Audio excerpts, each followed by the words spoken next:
할렐루야, 간밤에 평안하셨습니까? 3월 18일 수요일 아침 예배를 우리 하나님 앞에 드리도록 하겠습니다.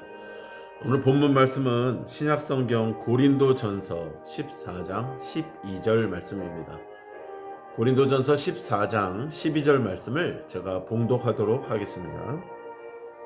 그러므로 너희도 영적인 것을 사모하는 자인즉 교회의 덕을 세우기 위하여 그것이 풍성하기를 구하라. 그러므로 너희도 영적인 것을 사모하는 자인즉 교회의 덕을 세우기 위하여 그것이 풍성하기를 구하라. 아멘. 오늘 이 아침에 저와 여러분이 나누고자 하는 생명의 말씀의 제목은 은사가 아닌 은혜입니다.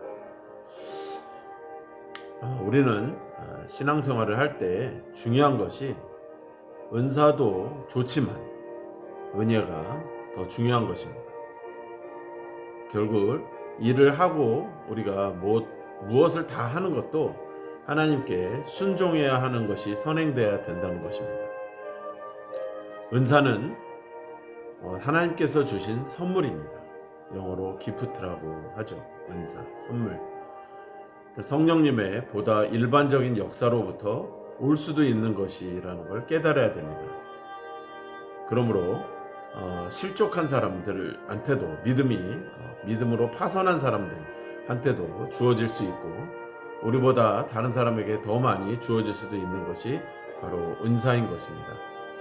하나님께서 주시고자 싶은 그런 선물이기 때문에 물론 우리가 그것을 사모할 수도 있고 우리가 그것을 간구하여 그것을 잘 활용할 수도 있겠지만 하나님의 전적인 선물인 것이죠. 그러므로 이 은사가 적고 많다고 해서 성도가 이렇다 저렇다라고 절대 판단할 수 없습니다. 하지만 은혜는 하나님의 특별한 호의, 하나님의 특별한 사랑에서 나오는 것이며 우리 자신의 유익을 위해 주어지는 놀랍고 특별한 것입니다. 또 기도처럼 은사와 은혜가 모두 요구되는 의무를 수행할 때는 그 어떤 뛰어난 기술보다는 큰 은혜의 증거를 나타내는 것이 더 중요하다고 말할 수 있겠습니다.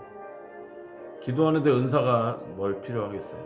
기도하는데 은혜는 당연히 필요하겠지만 그래서 우리가 더 중요한 것이 은사보다 은혜를 사모해야 된다는 거죠.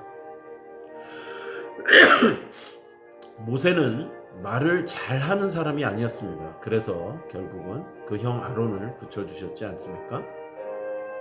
말을 잘하는 사람은 아니었지만 하나님과 말하는 자로 이론보다 먼저 선택되었고 이스라엘이 아말렉과 싸우는 동안 그는 결국은 자기의 말로 한 것이 아니라 하나님께 기도로 나아가며 분투했다는 것이죠. 즉 은사는 말을 잘하는 사람을 은사라고 표현한다면 은혜는 잘 말하는 사람이라고 할 수 있겠습니다. 말을 잘하는 사람은 사람들에게 인정받을 수 있을지는 몰라도 하나님의 말씀을 잘하는 사람들은 사람과 하나님께 다 인정받을 수 있게 되는 것입니다. 특히 기도는 우리의 혀로 하는 것이 아니라 마음의 일이며 말이 아닌 탄식입니다. 회개가 선행되어야 합니다. 회개가 먼저 앞서는데 은사가 무엇이 중요하겠습니까?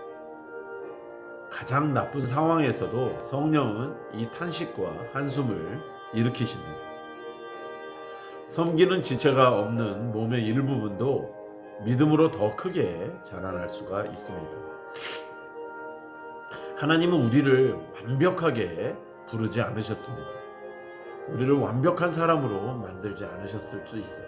왜냐하면 하나님은 하나님의 형상대로 우리를 만드셨지만 인간이 하나님과 똑같을 수는 없지 않습니까? 당연히 우리는 피조물이잖아요. 그래서 이 부르신 사람들을 하나님께서 유용한 지체가 되게끔 하나님이 그 영을, 성령을 보내주시는 것입니다. 이래서 은사가 아닌 은혜를 더 강조하는 것입니다. 은사로 그가 거듭나는 것이 아니라 은혜가 있어야 거듭날 수 있기 때문에 그렇습니다. 그렇다고 은사가 중요하지 않다라는 것이 아닙니다. 은사는 하나님의 선물이므로 유용한 가치가 많습니다. 오늘 본문처럼 이 본문 14절은 방언과 예언에 대해서, 고린도전서 14장은 방언과 예언에 대해서 말을 하고 있는데, 그 어떤 은사도, 그 어떤 것도 교회의 덕을 세우지 않으면 안 된다고 이야기를 하고 있습니다. 교회에서 우리가 어떤 말을 내뱉는 것, 우리가 교회에서 어떤 봉사를 하는 것, 그 모든 것들도 만약에 그것이 교회의 덕이 되지 않고 하나님의 영광을 가리는 것이라면 절대 해서는 안 된다는 것입니다. 그러니까 내가 누구를 권면하고 하는 것도 그 사람을 실족할 수 있다면 그런 말은 하지 않아야 된다는 것입니다. 내가 방언 기도를 열심히 하고 막 뜨겁게 기도한다고 하지만 그것이 다른 사람에게 교회의 덕이 되지 않고 다른 사람에게 어떤 선한 영향력을 끼치지 않는다면 고려해 봐야 된다는 것이죠. 그래서 겸손히 우리는 더욱더 하나님의 은혜를 구하여야 하고 교회의 덕을 위하여 해야 된다는 그런 생각을 해야 된다. 모든 것들을 잘못 사용해서 성도들과 교회를 어지럽히는 경우를 참 많이 봤습니다. 그러므로 우리는 하나님의 은혜가 아니면 하루도 살 수 없는 존재임을 깨달아 날마다 그 은혜를 간구해야 하겠습니다.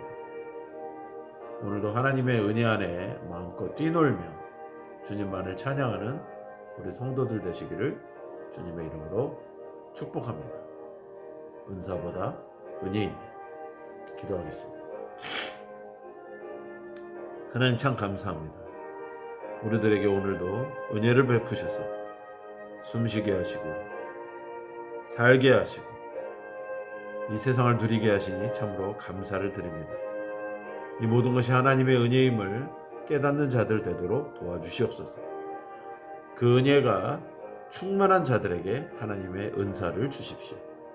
성령이 충만한 자가 은사를 잘 사용하는 것이지, 은혜가 충만하지 않은 자들이 은사를 받았다고 교회를 어지럽히는 것을 많이 보았습니다.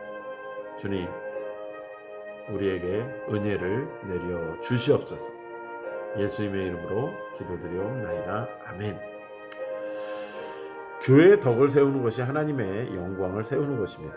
우리 말 한마디, 또 우리의 모든 행동 하나하나가 하나님께 영광이 되는지를 늘 살피고 교회의 덕이 되는지를 살펴야겠습니다. 샬롬.